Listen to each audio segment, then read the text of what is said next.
So let's start with a bow.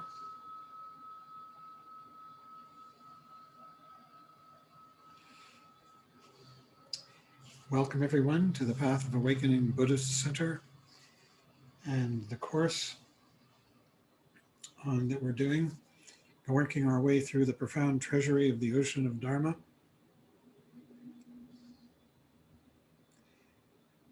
By Chögyam Trungpa.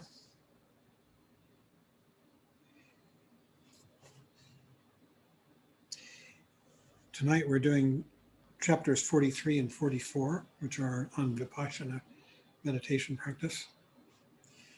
And as a reminder, tomorrow night, after the meditation, at about 7:30 Eastern Time, we'll be having a discussion group, and you're welcome to join. We had it last week, and it was quite delightful. And it'll be moderated by some combination of Barry Cunningham, Laura Reed, Michael Kern, and myself. So tonight we're talking about vipassana. In Buddhist practice, there are two main approaches to meditation. Shamatha, which is usually translated as mindfulness practice, and vipassana, which is often translated as awareness practice. Shamatha practice, let's just do a little bit right now. You just come into a good posture, close your eyes, and become aware of your breath. As it comes in, you can feel it as it does. And as it goes out, you can feel it as it does. The breath comes in, you can feel it as it enters your nostrils. Your belly expands, your belly contracts, the breath goes out.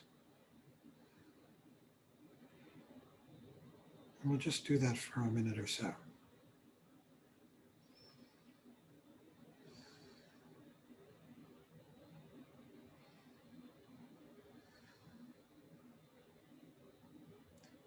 When thoughts arise, if you wish, you can label them thinking to help them dissolve, and you come back to your awareness.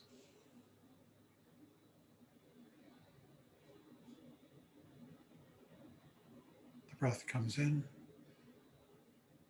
the belly expands, the belly contracts, and the breath goes out. You can feel it as it enters and exits through your nostrils, or your lips, as you prefer.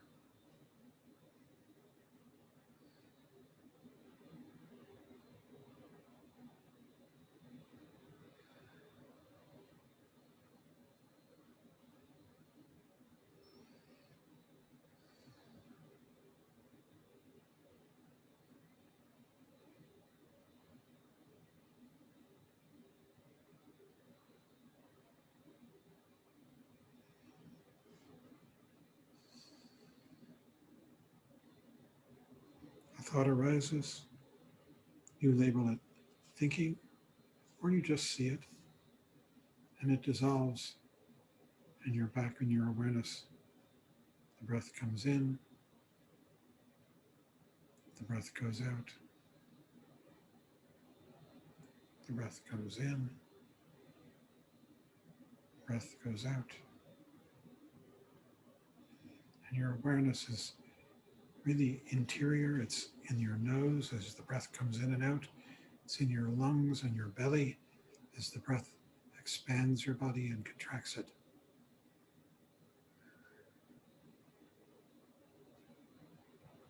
Our eyes are closed, and our awareness is on the breath.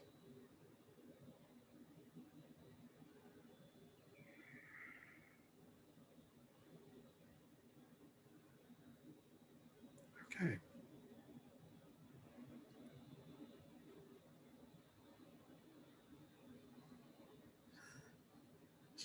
How was that for everybody? Any comments? Questions? This is pure shamatha.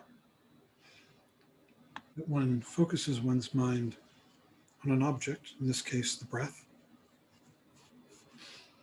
And when thoughts arise, you simply see them, or if you wish, as an aid, you can label them thinking, and they go away. And you come back to the awareness of the breath.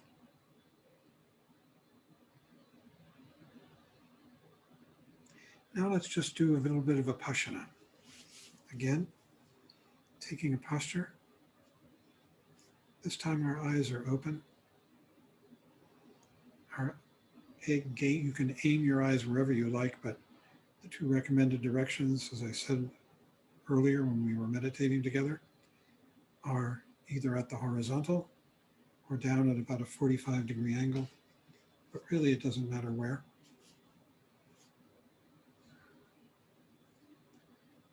And your awareness is here, in this space, this room, wide.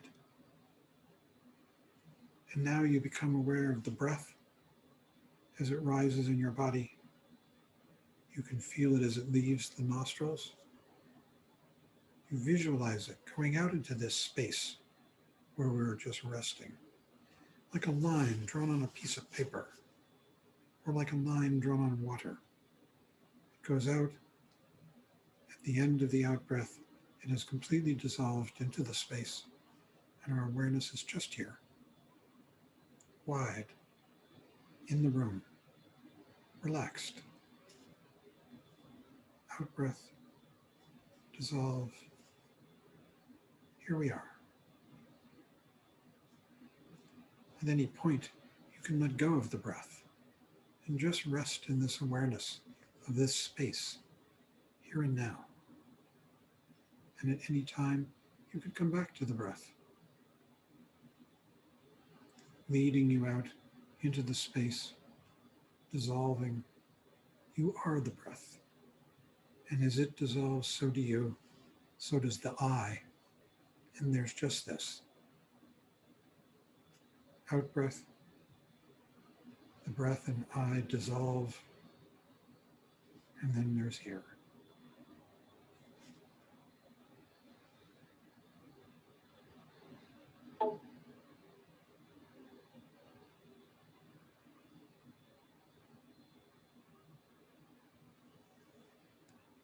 Any comments or questions? We can go back to our discursive mode.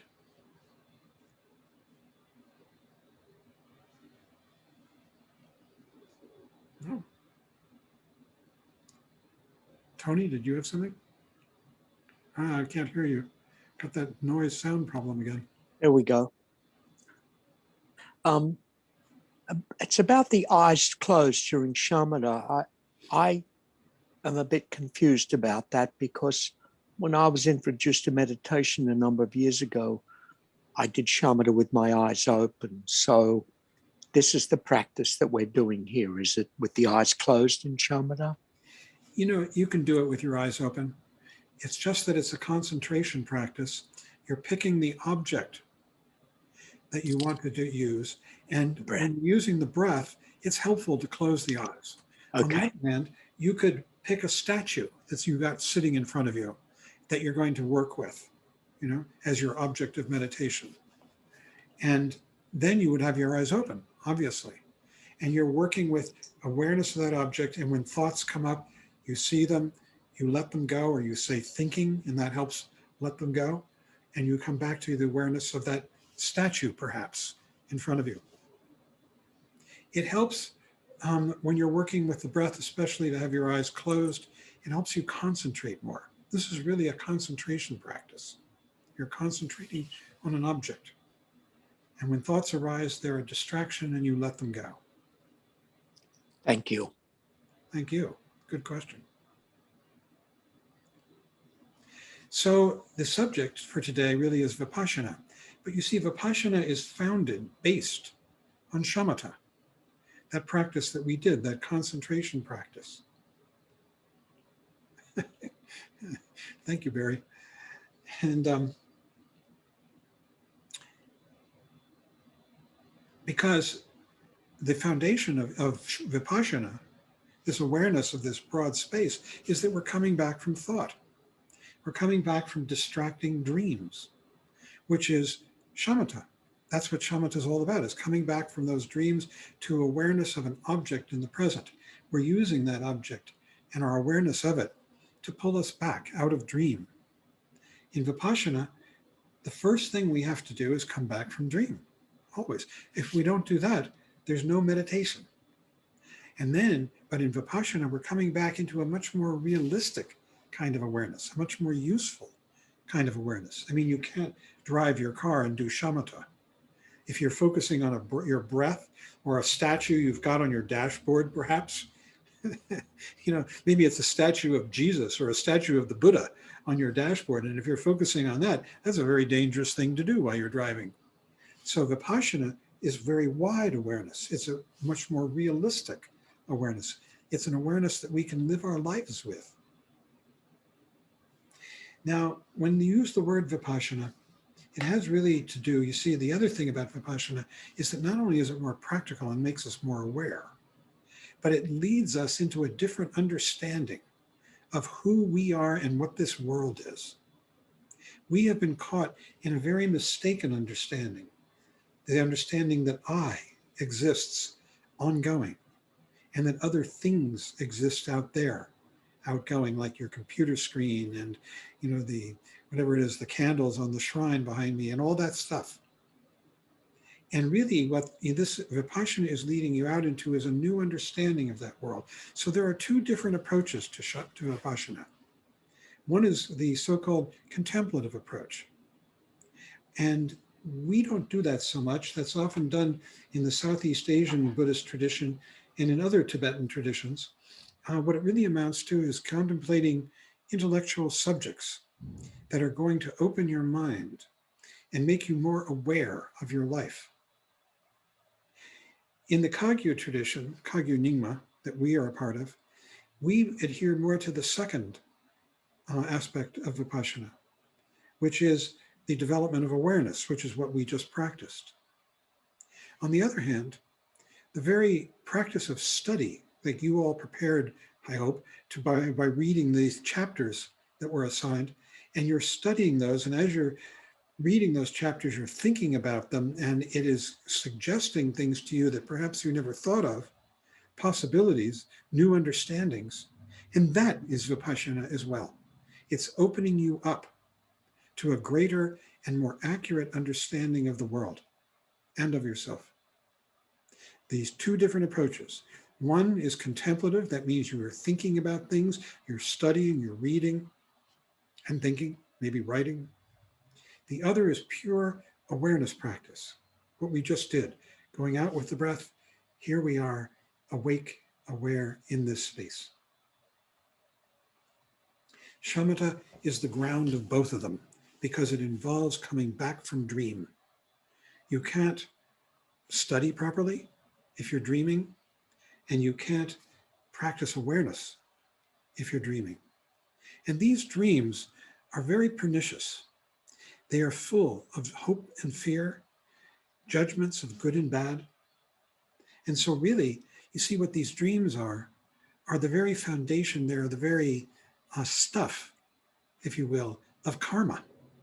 Karma is what binds us. And what these dreams are is they say, I've got to worry about this. I should do that. I'll be a good person if I do this. I'll be a bad person if I do that. And all of those strictures that lie in thought carry us into a future that is predicted in thought. And that is the karmic binding, the karmic chain. Because we are bound by these stories. We live them out as though we're living out dreams. So when we practice shamatha and we come back from those thoughts, that's the very beginning. And vipassana, we come back from those thoughts. We let them go. We let them dissolve. We say thinking. And in saying thinking, you're coming back to awareness. In shamatha, it's awareness of the breath. In vipassana, it's awareness of this space. And we come back from those dreams and we are freeing ourselves, waking up from the dreams. Now, when we do the practice that we're doing, where we go out with the breath, it dissolves, and then we're in space. This is a shamatha vipassana hybrid. The shamatha part is going out with the breath. The vipassana part is being aware of the space. And really, it's about a 50-50 balance between them. Although they often talk about your awareness of the space and their awareness of the whole thing as being 75-25, meaning 75% of your awareness is here in the room. And then there's this highlight, the breath that goes out, and that's the 25. So 50-50, 75-25, call it what you like. It's all figuratively speaking.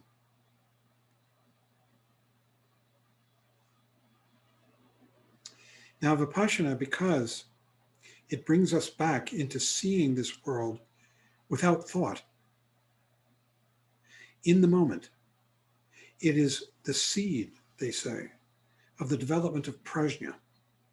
Prajna is a word, a Sanskrit word, sharab in Tibetan, and it literally means a kind of super or intensified knowing.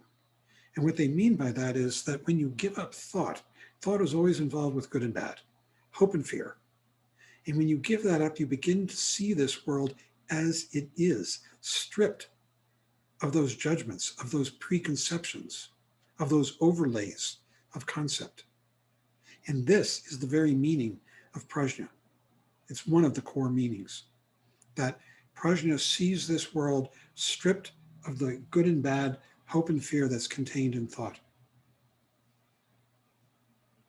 Both of these practices, contemplative, meaning study, and speculative, and meditative, the awareness, lead us to this world beyond thought, this world beyond good and bad, this world that arises as it is, instead of with this overlay of our personal judgments. Shamatha is the virtue of slowing you down, slowing down your thought, and even stopping it. Vipassana has the virtue of this expanded awareness of the present moment, clear, without thought, without any filters. So really what we're also doing is we are developing a state of mind without aggression. Thought contains tremendous aggression all the time. The very act of judging something as being good or bad is an act of aggression. It's not appreciating the thing that you're looking at in and of itself. Rather, it's appreciating this overlay, with ego's overlay of good and bad, which is only temporary, comes and goes. And when it goes, we're back to experiencing whatever we're looking at nakedly. One of the phrases, there's so many terms for this in the Dharma, is as it is. In Sanskrit, it's ta-ta-ta, as it is. Now this happens, this awareness, the vipassana awareness, and represents a gap in our ego. Ego is a constant, we've just studied the 5 skandhas, and it's a constant kind of building of commentary. And it starts with a basic idea of I. And then I has to have a relationship with an other. Otherwise, what's the point of I? I has always in relationship with other. I is never stripped of itself alone. If it did, it would die. It would just disappear, which it does. And so we elaborate this, and that's described in the 5 skandhas. But the 5 skandhas are a story, the elaboration of a story. And every story has a beginning and an end. And so this story about I and other, which is described in the 5 skandhas, is just a story. And when it ends, like all stories do, then there is a gap. And that gap is vipassana. It's awareness. It's always there. It's just that we get distracted by the stories we tell ourselves about ourselves and about our relationships with others. And we lose track of that spacious awareness, which is vipassana.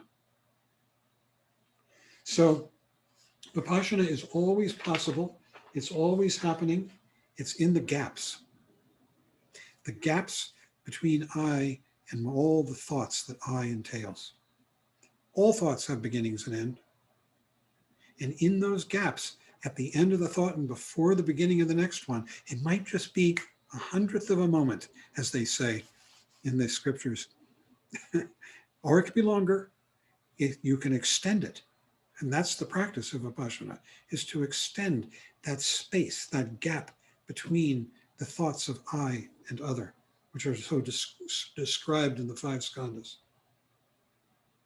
He says, the reason we can arouse this potential prajna by means of vipassana is because there are gaps into which we insert vipassana and relate with unconditional mind.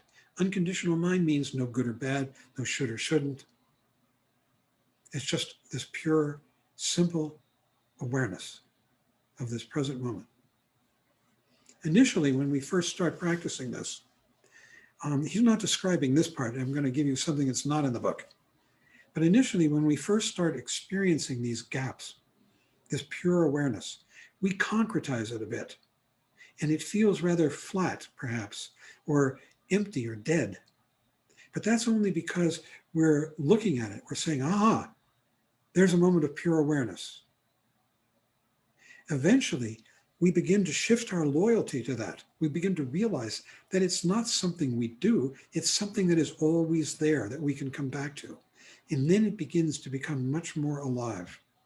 And in fact, it's really the foundation, that awareness in the gap, that pure vipassana is the foundation of all art. And Laura is going to be talking about this next week. The art of living, the art of creating beauty in one's life out of anything and everything. Now, this technique of vipassana involves kind of a suddenness, that we are suddenly just here, awake, aware. And then conceptual mind may start up again at some point, maybe immediately, maybe after a little while, who knows when. And then we remember, we come back. And that conceptual interlude dissolves, and suddenly we're back again, suddenly. That's the technique for vipassana, is to constantly be coming back. Now, then what you do is that you notice, aha, I had a moment of awareness. That is kind of what Trungpa Rinpoche is calling the echo of awareness, or it's the shadow of awareness. The fact that you look back and you say, ah, I had a moment of awareness, and that's ego again, trying to co-opt it. And I look at me, I'm going to be better. I'm going to be a better person because I'm having these moments of awareness. And of course, they have nothing to do with awareness, that thought. That's just another thought, just like what's for dinner, or, I like this person, I don't like that person. It's another self-aggrandizing, self-orienting thought. And so what we do is we constantly see that and let go into awareness. That's a suddenness to it, coming back into this awareness. And when we realize that we've had that moment of awareness, let go of that. You let go of that. So he says you disown it. He says the basic technique is to see the shadow or echo of the awareness. That's the looking back and seeing it. Oh, I had a moment of awareness. That's the echo. To see that and then disown it. When a sudden glimpse of awareness comes to you, you be with it. And at the same time, you disown it. The disowning takes place really simultaneously with, or at the moment of, recognizing that you had a moment of awareness. Had. It's like you're seeing it in the rearview mirror. And so you disown it and do it again.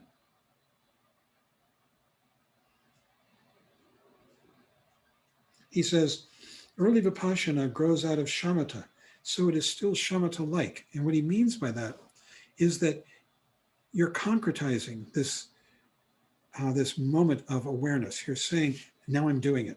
Here's the awareness, right here in the room. And you're making it into a thing. Eventually, you lose yourself in it, and then eventually can be very soon. You just lose yourself in it. You stop concretizing it. It's not so bad when you concretize it. That's still part of the technique. And you're bringing sort of a shamatha technique to it, of working with it as an object. Eventually, it ceases to be an object of awareness and becomes your life. You're coming back to life. This space, this room, this me, everything that's in it.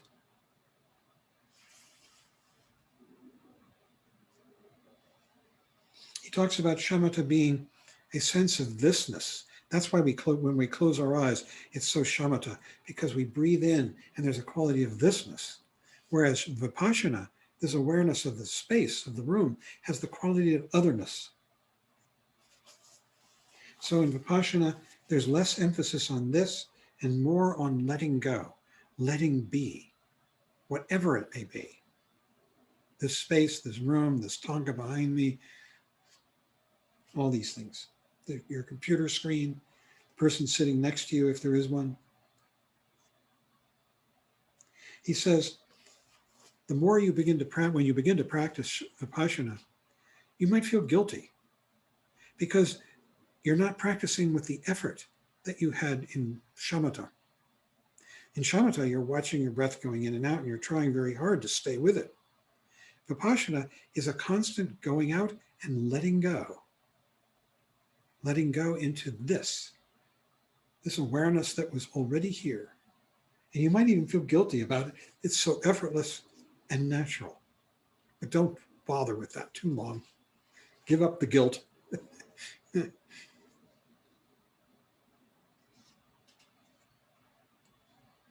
He says this letting go of the effort. You breathe out, it dissolves, you let go, and here we are in awareness. This practice gets deeper and deeper the further you go on the path. And in fact, when you get to the tantric version of this, it's still the same practice, but it becomes more and more and more effortless. Out breath, dissolve, let go into effortlessness. Effortless awareness. Am I doing it, you say? And then you let that go and you're right here.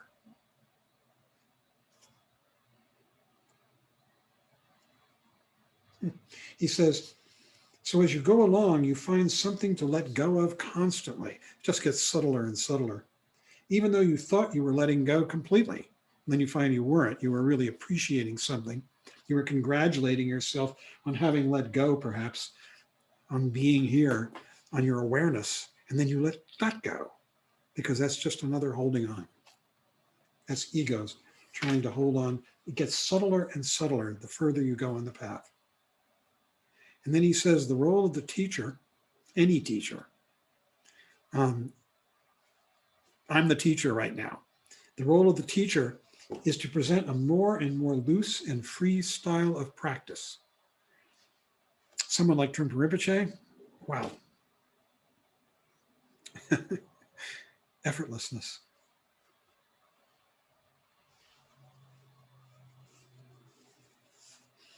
Let's see.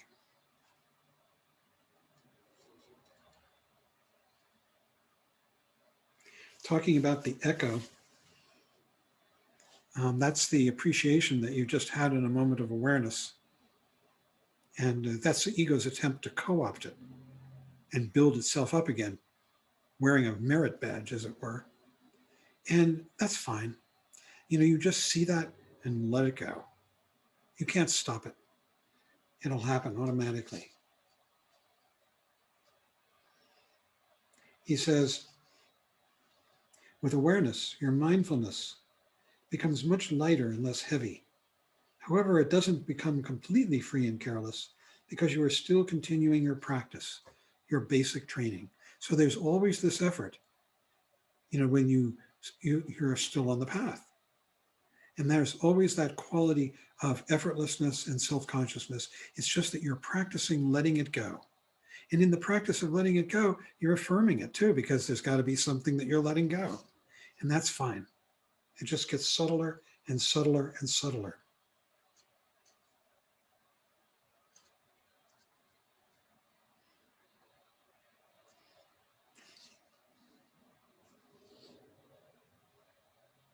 He says this: the function of early vipassana practice is to make one less awkward. As far as the meditation technique of vipassana is concerned, it continues to be based on coming and going of the breath. With awareness, we learn how to handle ourselves.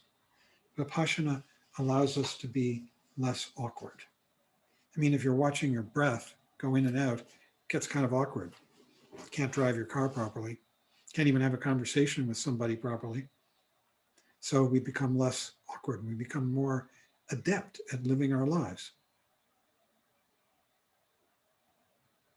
The second chapter is really more about the same thing that we've already talked about here, about becoming free of karma. You see, karma are all of these rules that inhabit our thoughts, our dreams. They're all about self-improvement in one way or another.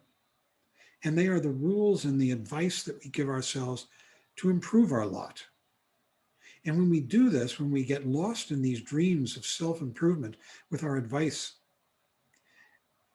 we're their slaves. We follow their bidding. And that even applies to the path until one gets fully enlightened. It's just that it gets subtler and subtler on the path, and you become closer and closer to Buddha mind. And in fact, you have moments of pure Buddha mind. They come in flashes, as we've said, between the effortfulness of ego and its thoughts. So this is called vipassana, is called superior seeing. That's the translation. The Tibetan is hlak tong, which means superior seeing. Seeing in a superior way is as much as you can, without the ambition or ego-centered projects, without categorizing things as good or bad, seeing sense objects, sights, sounds, smells, tastes, touch, as they are, and seeing your thoughts the same way. Categorization is replaced by awareness. This is what vipassana is about. Coming into awareness and replacing categorization. You can see, when somebody is heavily involved in judgment, they're not seeing the world as it is. You can watch a person, it's as though they have a filter on, sunglasses. They're seeing the world or whatever it is they're looking at through the filter of those lenses, good and bad. Sometimes they're particularly noticeable when they differ from your lenses. And then you notice perhaps that this person really has a very pronounced set of filtering lenses on. And maybe you notice your own.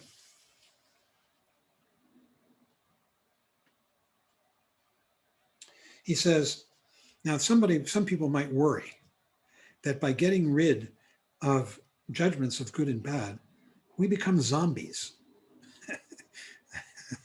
That's good. But it's not true.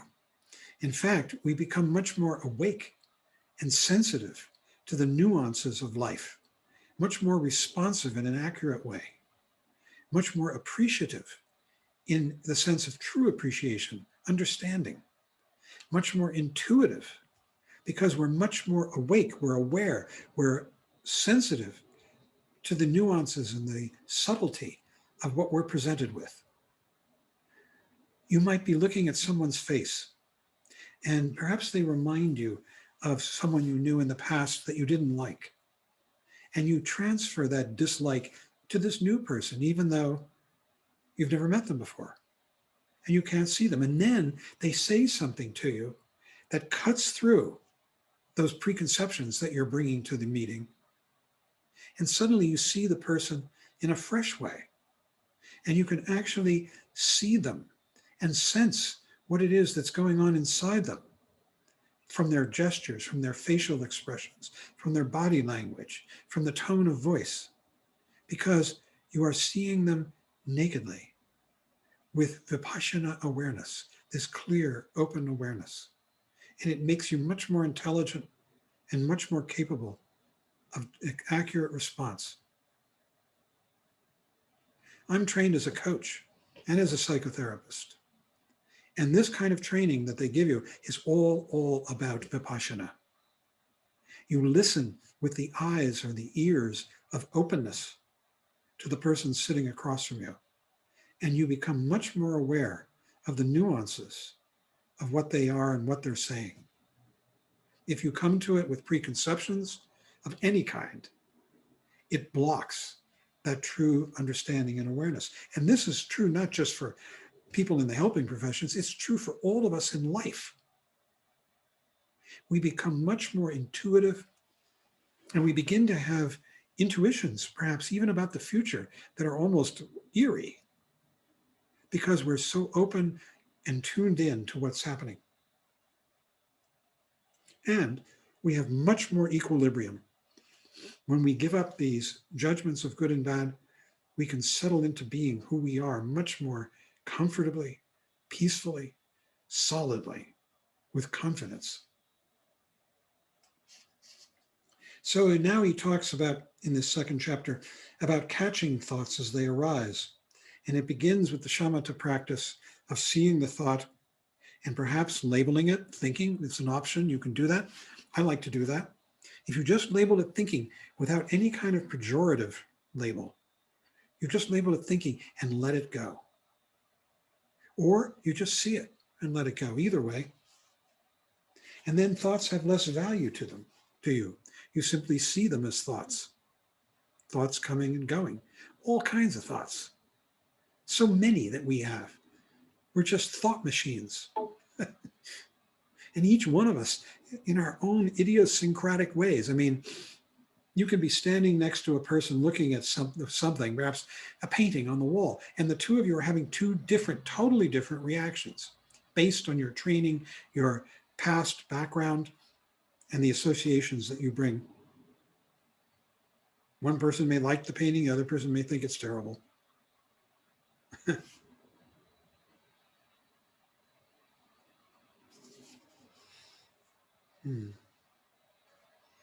He says, in order to not to sow karmic seeds, it is important to develop mindfulness.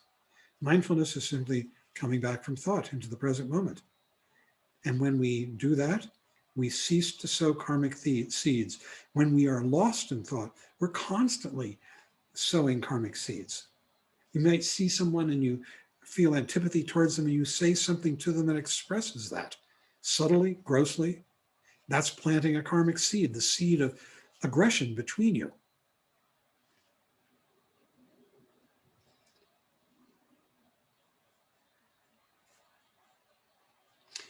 Yeah. Sitting practice, whether you're practicing shamatha or vipassana, which contains shamatha, gives you a fresh start. That means that it has nothing to do with your past karma, your dreams. You're coming out of them. And you're just coming into this present moment, now, naked, here, which is a fresh start. Ground zero.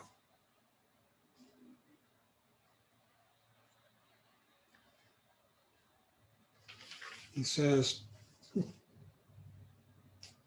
so you begin to see the world as being neither for you nor against you, but just as it is, arising as it is. And this is really beginning to see what in Buddhism and in the Shambhala teachings both we call sacred world. The world is sacred, it's of value for no reason at all. It's just fundamentally valuable for what it is now. No reason. This, worth being here for, worth participating in. In fact, it's choiceless. We are here for it. We do participate in it.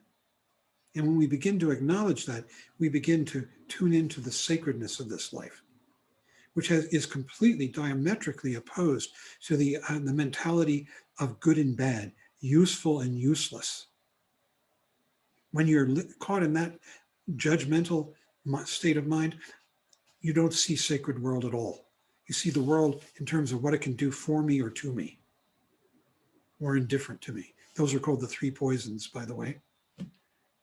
Seeing it as for me, you want to draw it to you. Seeing it as against you, you want to push it away. And if it's indifferent, the other, then you don't care and you just stay the same distance. This is the world of thought, of judgment. The world of vipassana is the world of true appreciation, true intelligence, true understanding, intuition, subtlety. Here it is, naked.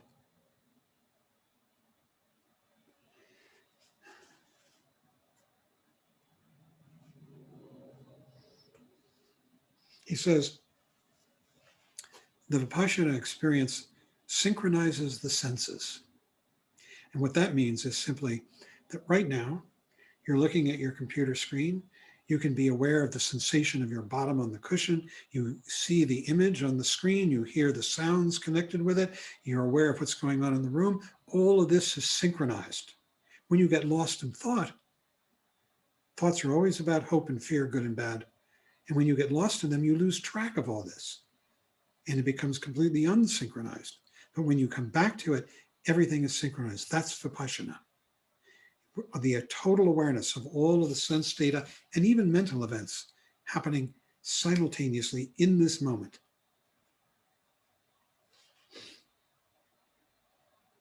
He says again about the gap. The gap is the gap in ego, the gap in thought, and that you come back to awareness. And then you appreciate the fact that you had that moment of awareness. He says you have a gap, that's that gap of awareness, and then you close it by realizing that you had a gap. Oh, I had it in the past. You close your gaps by jumping on them. So you have to be careful. You have to leave your gap alone. Just have a gap and relax. Just enjoy your gap. And the gap can go on for an instant. It can be long. It can be endless. For an enlightened person, it is endless. He says you should practice vipassana in all your daily activities, no matter how mundane. It's just coming back and seeing things as they are, stripped of thought. And the best way to do that is that you see that you're thinking. You could label it thinking, or you can just let it go. Either way, you let it go. And you come back to this simple awareness. Here we are.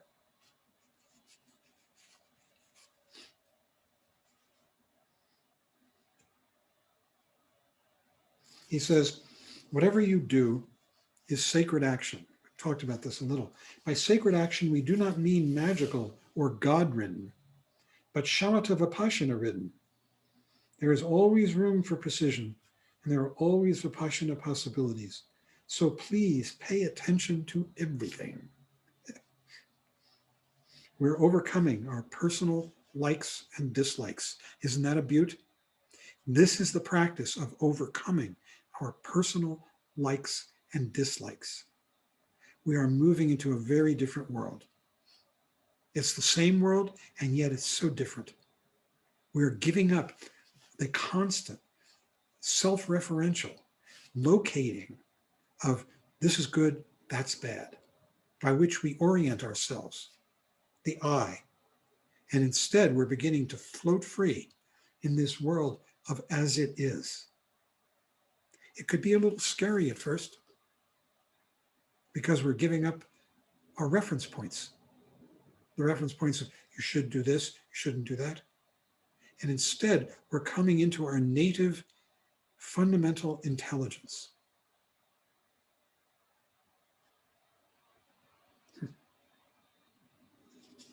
He says, liking and disliking are purely the result of our passion and aggression. There is no intrinsic logic to liking or disliking beyond that. Liking and disliking, the only logic to them is our own fundamental self-aggrandizement and self-protection, the passion and the aggression. Beyond that, they have no reason. Through vipassana, you can experience the vastness of the world. In fact, the vastness of the entire universe. Versus being self-centered in your world where you feel like everything's revolving around me and I'm moving through this universe. And he talks again about freeing ourselves from karma. Those are the dreams, living them out. good and bad. I mean, think about it. You have an antipathy towards somebody, somebody who's harmed you in the past. And this antipathy means that this hatred, this hurt, means that you're going to first perhaps avoid that person, try to never see them again. But if fate forces you into meeting them again, then it gets very sticky. It gets very uncomfortable. How are you going to behave? Are you going to say, oh, so nice to meet you, and be very cold? Are you going to say, screw you? You know? Are you going to pretend to be friendly when you're not? Oh, so nice to see you. How have you been? You know? Because all those things are being run by that antipathy that was engendered in the past and which you remember, which you hold close. So really, the practice is again and again to see those thoughts, to say, thinking, if you wish, or just to let them go with or without that aid, and to come into intelligent awareness of the present moment. And that may mean that with this enemy that you're facing, that you really see them much more clearly, whatever is going on inside them, because you're no longer reactive. You're no longer judgmental. So he says, towards the end of this chapter, and I want to explain this a bit, if we're able to work with situations properly and effectively, meaning vipassana, we can block the possibility of being born in the lower realms and then the higher realms as well, because realms are realms. They're still confused. Finally, we can be born in Sukhavati. Sukhavati is the land of bliss. It's where you are sitting at the feet of Amitabha, the Buddha of compassion, and you're going to get enlightened. He says we might even attain enlightenment. That's always possible. You see, the whole point is that if we are, every time, let's say that experience of aggression that I described, you meet someone who was mean to you in the past, and you immediately remember the aggression that they directed towards you and which you felt returned towards them, that hatred, that is being plunged into a version, more or less, strong or weak, of the hell realm, the realm of hatred. That is what is meant by the lower realms. There are three lower realms. The hell realm is the realm of hatred, anger. The realm above that is the realm of the hungry ghosts. And this is the realm of feeling impoverished, poor, deprived. And above that is the animal realm, which is the realm of fear for your life, because most animals are in fear of their lives, for their continued existence, and of stupidity, because animals are much less open. They have no vipassana to speak of, and they react very habitually, instinctively, and repetitively in the same way to similar or dissimilar situations, which is a kind of stupidity. And these are the three lower realms. And if you are constantly living out your dreams, every time you do that, you're being reborn in a realm. If it's a dream of bliss, you're being reborn in a God realm. And you can actually be born into these realms, according to the Buddhist teachings, when you actually physically die. You go through the bardos, there are three, and you wind up being reborn according to your mental proclivities.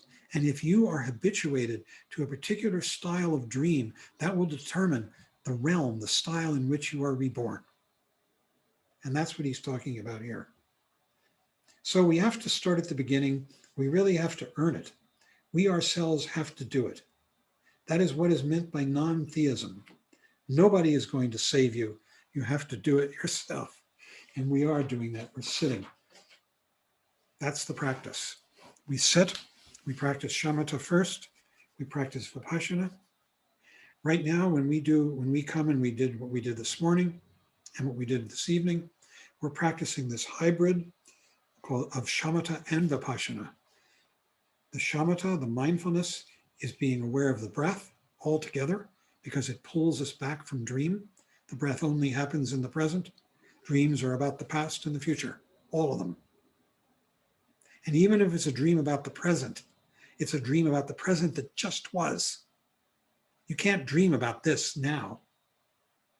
It has to have just taken place or be just about to take place. So it's always out of this present moment, out of awareness. And the shamatha aspect of coming back to the breath, which only happens now, brings us back. And it defeats karma because it cuts through the dreams. That's one of the main virtues of working with shamatha, of mindfulness practice, is that we begin to undo our habitual patterns of dreaming. And then the vipassana is as we go out with the breath and we come into this space of this present moment. And we're aware, awake, sensitive to what's going on.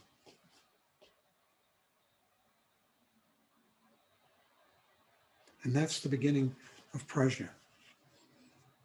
As it's practiced, as it's developed through meditation, and the Chögyams, Nyingmas emphasize that approach. But then there's the study aspect or contemplation aspect of vipassana. And what that does, you see, before we come to this, we are very much rooted in our common habitual understanding of ourselves and the world. But then we come to Buddhism and we begin to hear all these new ideas, mindfulness and awareness practice, vipassana, and so many others, and karma, and then beyond that, when we start getting into emptiness and shunyata and egolessness, anatma, and these are really strange and new concepts. And that's the virtue of vipassana. It begins to explode our world and open us up to a different, new understanding. Both the study and in contemplation. These are contemplation practices that we don't do here because they are just not part of the Kagyu Nyingma tradition so much. But we do the study, and it has the same function. So I think that's a good place to stop, and we could have a discussion.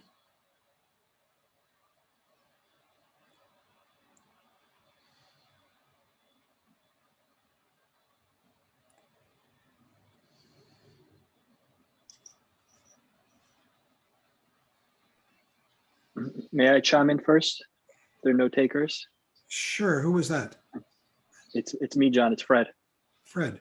Okay, Fred, and then Kurt. I saw you had your hand up too. Okay. With this echo and this like and dislike, a few things come to mind. I hear about echo. I remember my own experience of deja vu. It's like, hey, I should have been paying attention. And I'd be so curious about what the teachings have said about deja vu.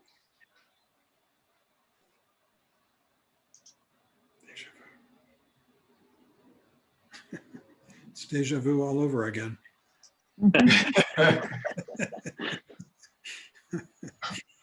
Where's Yogi Berra when we need him?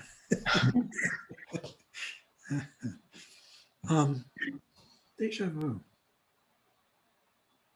I think deja vu is something very different. Deja vu is the feeling that you're seeing something and it reminds you of something that you've seen in the past. You feel as though the past were coming to life again. Now, this could just be an imagining. It could also be an intuition because you're open to what you're seeing and you're seeing the echo again of the past in the present. The thing is not to be caught up with it, not to get seduced by it into some kind of profundity, but just to see it. And maybe it's a very good intuition. Maybe it's going to help you understand the present situation much better. Yeah, they get like, there's like a stickiness or a hook to them. Like you attach too much meaning to them, you get to like frantic, and it's, so just like learning how to let go of it. Like, oh yeah, that happened. And just boom, you're on to the next thing. Usually. Christie's raised her Wait, hand. we had Kurt was right there with Fred. Yeah, is there a difference between concentration or focus and thinking? 'Cause the 'cause it seems to me that at least the way I experience our sitting practice is for me it's a concentration or it's a focus to be present. But is that thinking as well to concentrate or focus? That's my question. Yes, it is. But it's a more useful kind of thinking, as it were, because what you're doing is what you're thinking is, if you could call it thinking, is you're directing your awareness to an object. In this case, one pointedly, And in shamatha, it's usually done with the breath, although it doesn't have to be. And in fact, in Buddhism, they call shamatha the common practice. And what they mean by that is that it's held in common with the Hindu tradition.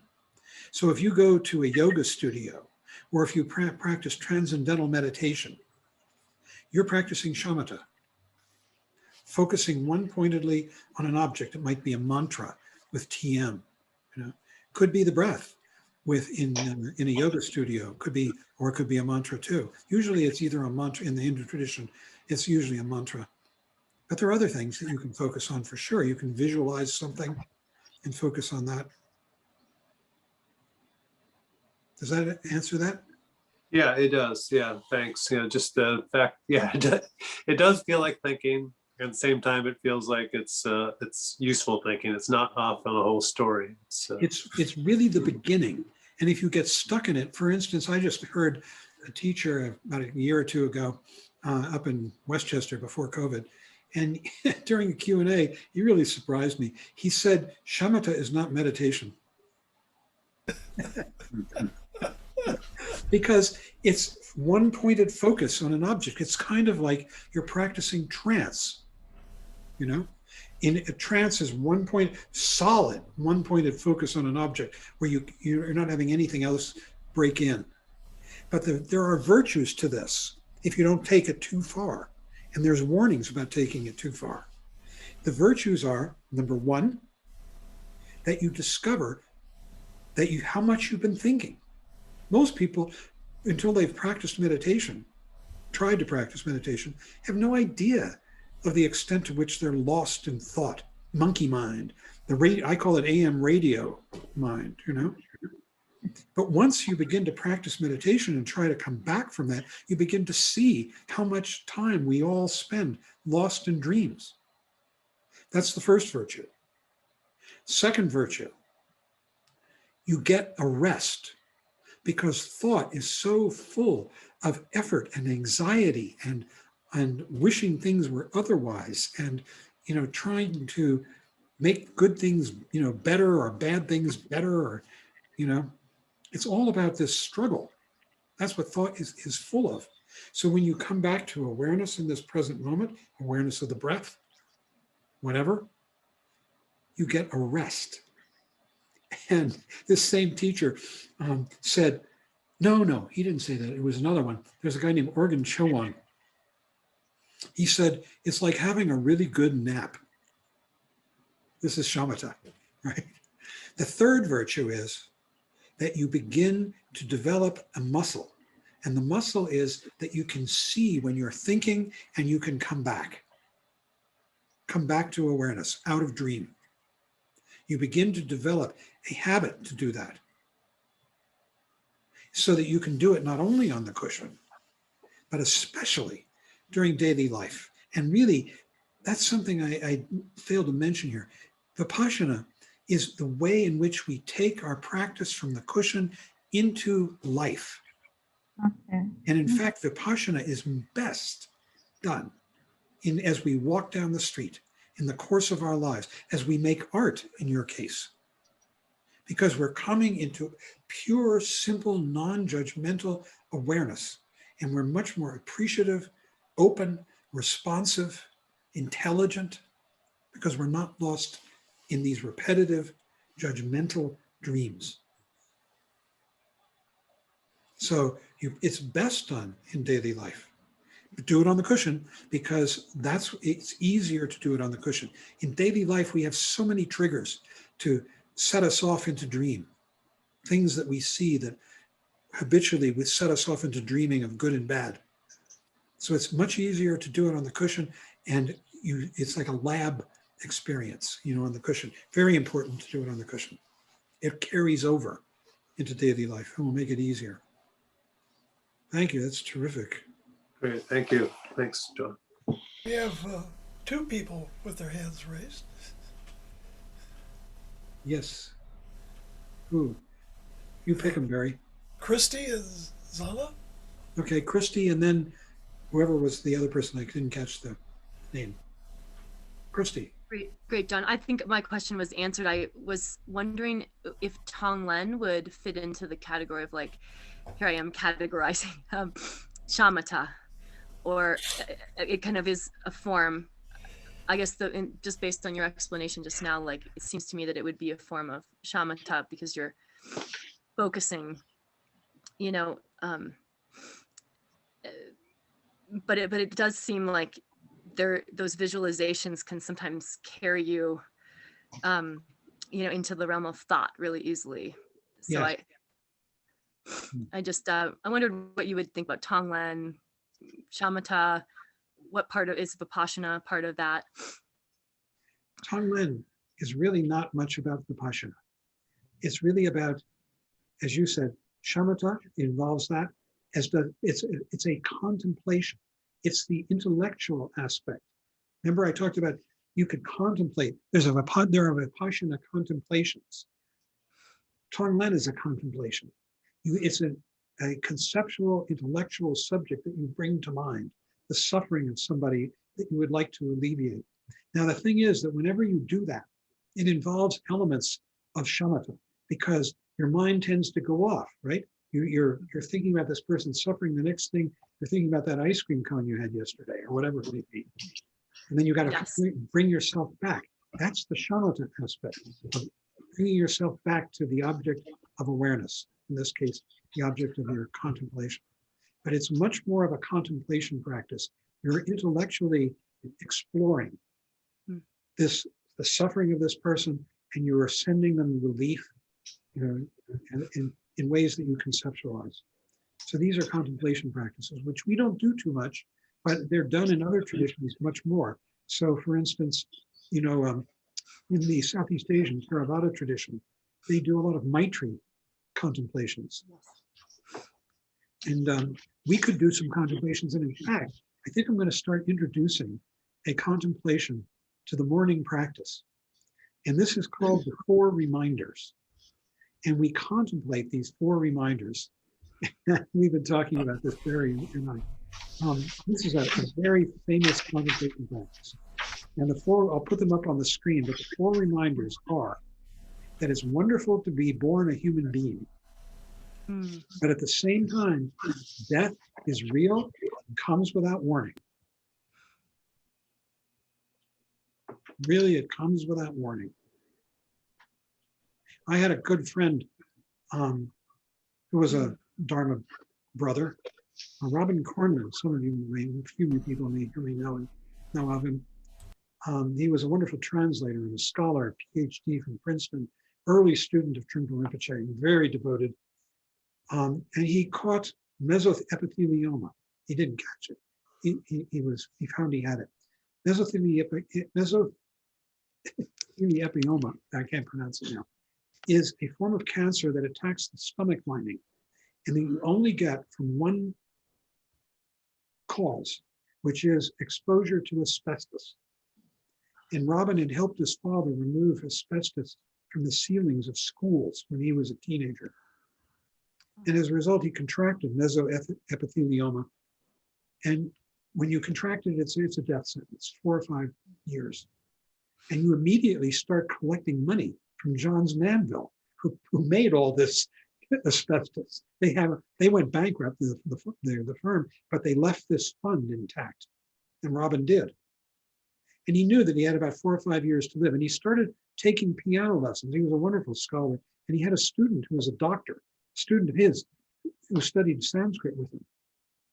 And she described how one day they went to a piano lesson. She was with him.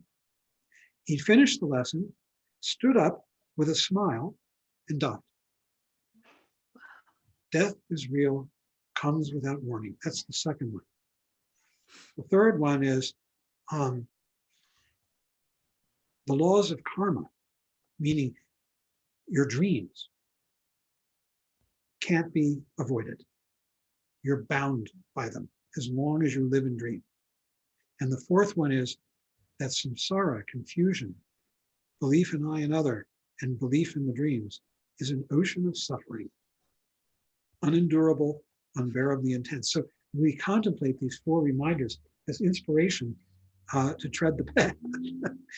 It's wonderful to be born a human being, a tremendous opportunity. And then we go on from there. So maybe we'll start doing them in the morning. This precious human life. Right. Thank you. We had somebody before you, Jane. Zana. Who had their hand up? Zana. Yeah, that's me. Zana. Jana. Zana. Yeah, Sorry. okay. That's okay. This is a very kind of practical question. You mentioned that Laura was speaking about art and intuition next week. Is that going to be in the Tuesday talk, or is that a separate time?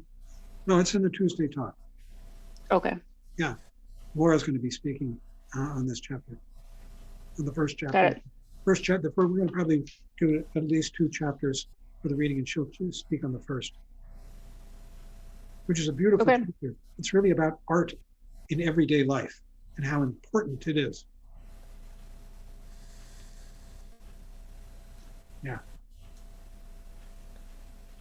Okay. Yep, that's it. Okay. And who was next? There was somebody, wait a minute, Jane, and then Judy. Jane? Yes, I read and was fascinated by what you just said about vipassana really existing when post-meditation. I think that's the language that he uses. And that means when we're living our lives, when we're Right. doing what we do. And I've always felt that was the reason why I meditate. So what I would be like, feel like, and live when I'm not meditating. Although you could, I guess, look at it as it's all meditation. One's just off the cushion and one is on the cushion. Well So said.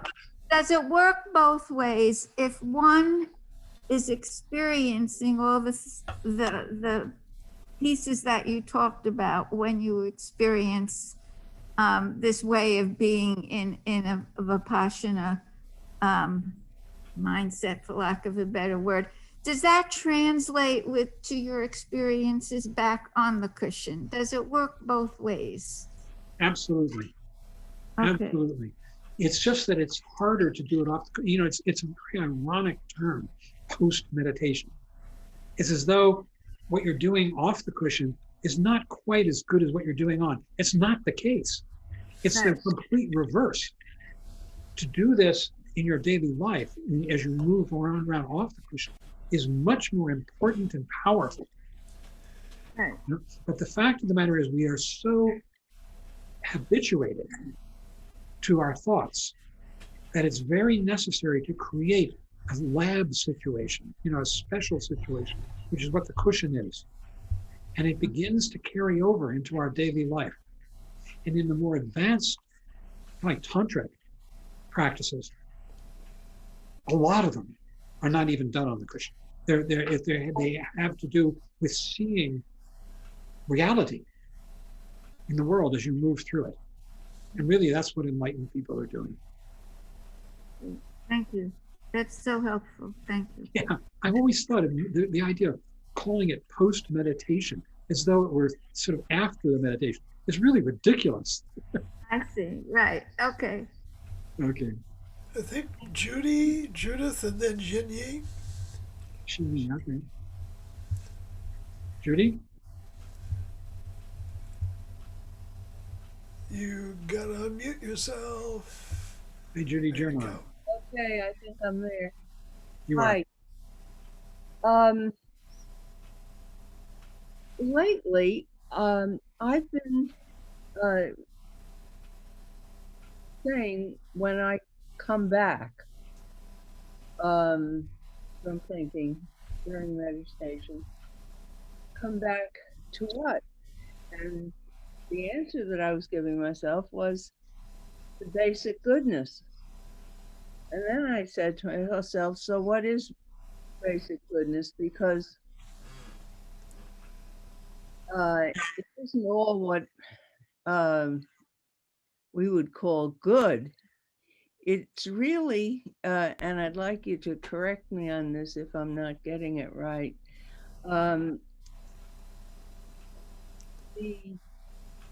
realm of possibility that one has through health, through, just being, as you say, born in this human realm.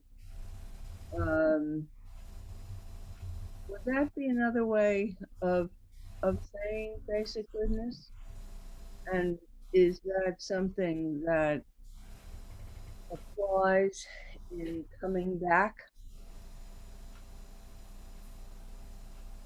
I think the term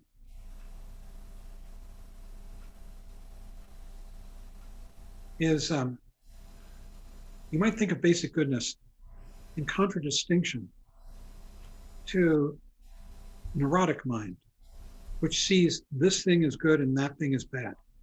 If I get $1 million, that's good. If I lose all my money, that's bad. Basic goodness has nothing to do with that. Right. That idea of good and bad. What it has to do with is appreciation of the vividness and worthwhileness of this world as it rises in the present moment. Now, constantly temporary, transitory, and beautiful. It's sacred.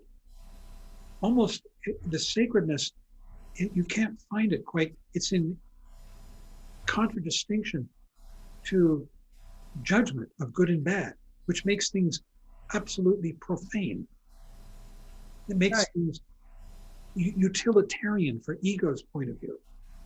And so goodness, sacredness, they're really in the same league, have to do with appreciating this world for no reason at all, but as it is, as it arises in the present moment, full of vividness, color,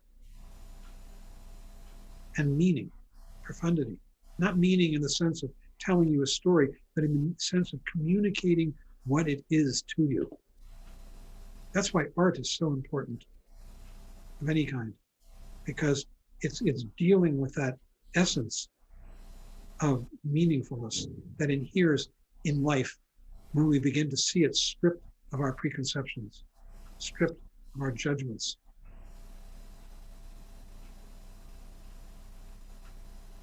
So that seeing everything that we are aware of and even what we're not aware of as possibility. Indeed. Indeed. The future is contained here in the present, right? Right. So we're moving into it. Possibilities. Would that be another way of describing basic goodness? Or is it more than that? I think it's somewhat more. It has to do with it's an assertion of the value of this life. That this life is worth being here for fundamentally. With everything, the pain, the pleasure, all of it. And it's fundamentally of value for no reason at all. Okay. And that's really, it's basically good. It's funny, I always, that term. Yeah, it bothers me, that term. Could I offer something here? Please. Yeah. in response, because you started, Judith, asking about what are you coming back to? And I think there can be a tendency to try to concretize what this this awareness that we're coming back to, and what is that, and try to produce that and concretize it and define it. But actually, what we come back to is just what is naturally there when we're able to let go of all of the commentary we normally engage in. So it's more about relaxing and letting go of all that, and then it's just what is. Whatever is there then. Yeah. Mm-hmm. Okay, so awareness and basic goodness are really separate things. Basic goodness. Well, go ahead, John. I mean, awareness is what allows you to get in touch with the fact that this world is fundamentally good, of value. Yes. Without awareness, you can't appreciate that. Right. Okay. Got the connection. Thank you. You know, if you want to get a feeling for basic goodness, I almost feel guilty about this, but I'm not that guilty. My first wife, for whom I have great affection, and she's a teacher in the Shambhala world, she's an acharya, Christy Cashman, wrote a children's book. It's called, what are the names? Anybody know? I wish I knew. Max and Phoebe go to Kalapa. Max and Phoebe go to Kalapa. That book is riddled with basic goodness. Made me cry. I recommend it. It's a children's book. Max and Phoebe go to Kalapa. Kalapa is the center of Shambhala world, Shambhala kingdom. We probably have time for one more question, and she's been waiting for a while now. Okay. Yeah, I have a question about prajna. First, like what it is, and also how to develop it. If I understand correctly, then I get a sense that you develop through vipassana and also through studying. Is that correct? Very good. Prajna means intelligence, and it has levels. So at the lowest level, it's sort of cleverness, like intellectual cleverness. But at the highest level, it's what sees reality. The word pra, the two parts pra and jñā. Pra is an intensifier. Jñā is it's a root of one of the words to know. So it's kind of super knowing. That's you could translate it as prajna. And it can just be intellectual cleverness and smartness, like you can do numbers, and whatever, figure out problems. And at the highest level, when a person is developing towards Buddhahood, and when they've begun to understand shunyata, absolutely, no understanding of emptiness comes without prajna. There are two aspects to the understanding of emptiness. One is the development of prajna, which is clear seeing things as they are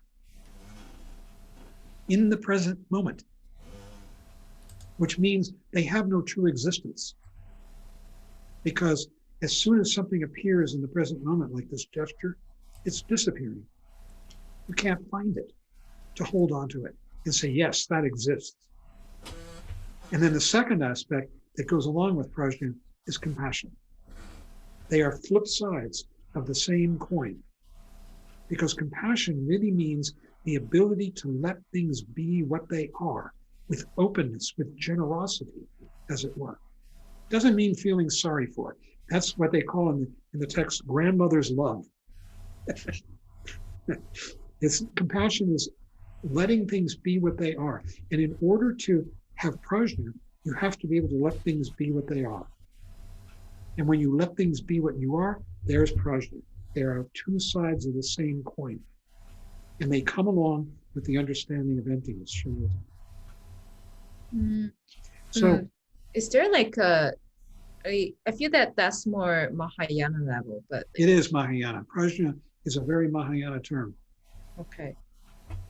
But it start to develop in Hinayana as well through. Yes, you do.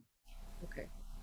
Because you are constantly coming back from thought into this vipassana awareness. Vipassana goes all the way to the end of the path, from the Hinayana to the Mahayana and into the Vajrayana and to the absolute end of the Vajrayana. It changes names, but that has more to do with how your understanding is developing. The practice itself of effortless, clear awareness in the present moment stays the same. It just gets deeper and deeper and deeper. Thank you. You're welcome. There's a wonderful essay about that very fact in a book by Tulku Ujin. Tulku Ujin was a wonderful teacher. He's dead now. He had 4 sons, at least 3 of whom are teachers, and whom you might know, some of you might know, Tsoknyi Rinpoche, Mingyur Rinpoche, who's quite well known now, and a man named Chögyam. And then there's a 4th who I don't know, never met. And Tulku Ujin, they took his talks and put them into many, he's got a number of books out. He's dead, but the one I'm thinking of is called Rainbow Painting. It's a very profound book. And there's an essay in there about how vipassana is the core practice on the wisdom, so-called wisdom path of the Vajrayana. Just changes its name as it moves along, as a practitioner moves along. So we should stop. Tomorrow night, we're having a discussion group. You're all invited. And last time it went really well. I thought we had about, I don't know, we had 16, 18 people. And I think everybody spoke. And it was quite delightful. And it'll be less about me speaking than about having a conversation. So please, if you can and want to, come. And we should end, can we dedicate the merit? This is a very Mahayana thing to do.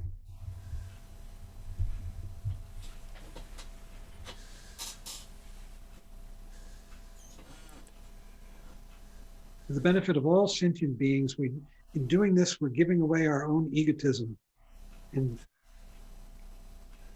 dedicating this merit to other people's benefit, but other people include us. We're included in there. The so-called the twofold benefit of self and others. Here we go.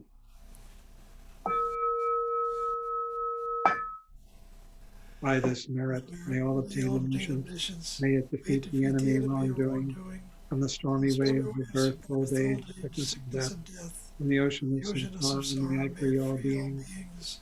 By the confidence of the golden sun of the Great, may the lotus garden of the wisdom bloom. May the dark ignorance of sentient beings be dispelled. May all beings enjoy profound and brilliant glory.